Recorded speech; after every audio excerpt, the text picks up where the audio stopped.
शुभ अवसर महाप्रभु श्री जगन्नाथ आज रथयात्रा आज दिन में महाप्रभु तंकर बड़ भाई महाप्रभु बलभद्र माँ सुभद्रा को धरिकी भौणी सुभद्रा को धरिकी जनता को आशीर्वाद देवाई माउसी घर को जाती यात्रा हुए। रथयात्रा बोध हुए सनातन परंपरार एक अनन्य आस्थार प्रक्रिया आस्थार व्यवस्था जो कि भक्त पाखक भगवान जाती। ये अवसर में आज श्रीक्षेत्र रे पूरी धाम रे आज उपस्थित होबार मते सौभाग्य मिला। मुझे आसी जगतगुरु पूज्य श्री शंकराचार्य श्रींकर मार्गदर्शन पाई गोवर्धन पीठर शंकराचार्य मार्गदर्शन पाई मोर सौभाग्य तांकर आज सकाळु मते आशीर्वाद मिला मार्गदर्शन मिला।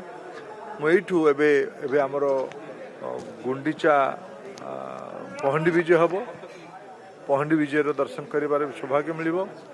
ये सनातन परंपरार एबे गुरुजी पाखु मते मार्गदर्शन मिला जे आम सभ्यतार मंदिर परंपरा ये श्रीक्षेत्र आरंभ हो महाप्रभु आरंभ हो महाप्रसाद व्यवस्था ये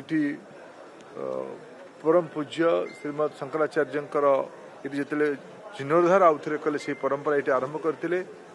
सनातन परंपरार अनेक कल्याणकारी लोकाभिमुखी संस्कार को श्रीक्षेत्र ही आरंभ कर श्रीक्षेत्र रथयात्रा भी एक संस्कार भक्त दर्शन करने एक अनन्य परंपरा। आज अवसर में महाप्रभु पाखे प्रार्थना करी ये जगत को आहरी समृद्धि शांति सुख दिंतु आम राज्य ओडिशा आम देश भारत पृथ्वी रे आहरी आगू जाऊ पृथ्वीर कल्याण हो यहाँ महाप्रभु पाखे कामना करी।